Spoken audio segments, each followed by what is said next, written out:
Friends ఎలా ఉన్నారు బాగున్నారా నేను మీ మౌనిక ఎంకేఎస్ యూట్యూబ్ ఛానల్ ఈరోజు మనకు ఎపిసోడ్ 3 పడుసుకు అన్నయ్య అయ్యే వ్యక్తి తెనాలి రామలింగడి కథలు తెలుసుకుందాం.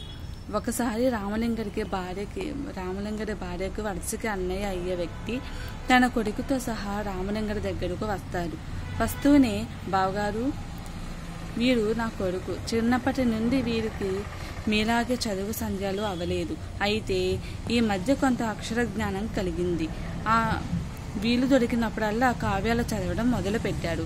అది చూసి వీరి అమ్మ వీరు కూడా మీలాగే గొప్ప కవి అవ్వాలని కలలు కంటూ మీ దగ్గరకు పంపింది అని అంటారు.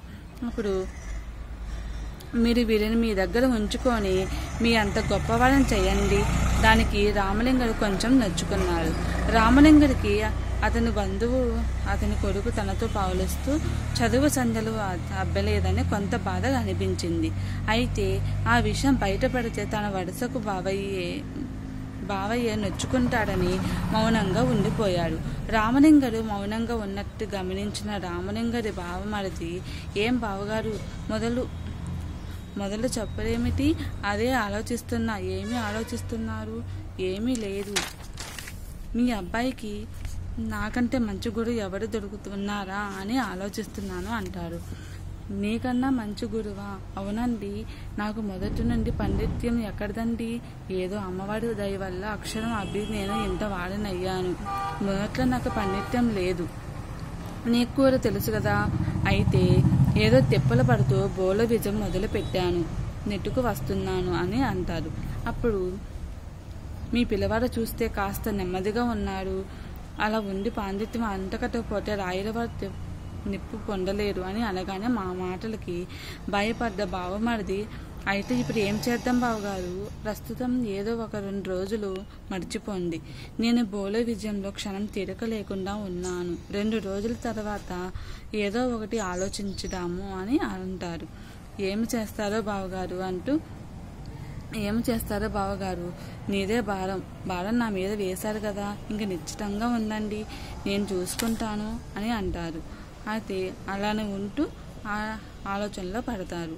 ఆలోచిస్తూ రామలింగడికి ఒక మంచి ఆలోచన వచ్చింది. మరునాడు తన మేనల్లుడికి పిలిచి, అరే మేనల్లుడా, నీకు తెలిసిన ఒక మంచి పద్యం చెప్పుడా అని అంటారు. మేనల్లుడు 4 పదాల పద్యాన్ని తప్పులతో చెప్పడంతో తన మేనల్లుడికి సాహిత్యం మీద ఆసక్తి ఉన్నా దాని మీద కృషి లేదు అని తెలుసుకున్నాడు. ఇలాంటి పరిస్థితుల్లో తన మేనల్లుడు ఎంతకాలమైనా కావ్యాలను చదవగలరే గాని రాయలేరని తెలుసుకున్నాడు.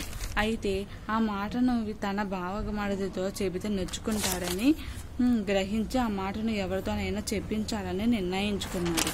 ఆ మరినాడు ఆ బావమరిది తన మరిది రామలింగడితో, ఏమండి బావగారు, మా అబ్బాయి సంగతి ఏమి చేశారు? మా పిల్లవాడు తగిన గురువు దొరికారా అని అంటాడు. అప్పుడైనా రాయన రత్నం చేయకుండా సముద్ర గురువు చూడొద్దు అని అంటాడు. ఈ ఒక్క రోజుకి నన్ను వదిలిపెట్టు, రేపటికి మీ పిల్లవాడికి తగిన గురువుని ఎంపిక చేస్తాను అని అంటారు. ఈ మాటలు విన్న రామలింగడి భార్య కల్పించుకొని, ఏమండి, నా మేనల్లోకి నిజంగానే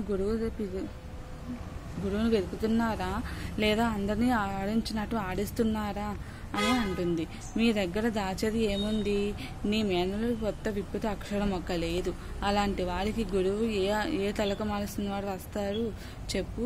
ఆయన అలాంటి వారి కోసం వెతుకుతున్నా, కానీ పోనీ నిజము అన్నయ్యకి చెప్పవచ్చు కదా అని అంటుంది వాళ్ళ భార్య. అయితే ఆ మాట ఆ నోటిలో వింటే బాధపడతాడు. బాధపడితే బాధపడనివ్వండి, ఇప్పటికైనా నిజం తెలుసుకుంటాడు కదా, లేకపోతే తన కొడుకు మీద లేనిపోని ఆశలు పడుతూ ఉంటాడు కదా అని అంటాడు. తీరా ఆఖరికి ఈ విషయం తెలిస్తే ఈ విషయం ఎందుకు చెప్పలేరని మన మీద నొచ్చుకుంటారు. దానివల్ల మన బంధత్యాలు దెబ్బతింటాయి. అంతదాకా రాణిస్తానా? ఈ నాటకానికి రేపే తెరదించుతాను. నువ్వు నిశ్చింతంగా ఉండు. మీ మేనల్లుడికి తగిన గురువు ఎవరో ఇప్పుడే జ్ఞాపకం వచ్చింది. రేపు పొద్దున్నే వీరికి తీసుకువెళ్ళి ఆయన గారికి అప్పగిస్తాను. ఈ కథ సుఖాంతం అయినట్టే అని అన్నారు. ఈ కథ సుఖాంతం అయినట్టే. నచ్చితే లైక్ చేయండి, షేర్ చేయండి, సబ్స్క్రైబ్ చేయండి. ఇంకా మిగతా కథలు వినాలంటే ఎంకేఎస్ యూట్యూబ్ ఛానల్కి సబ్స్క్రైబ్ చేయండి. బాయ్.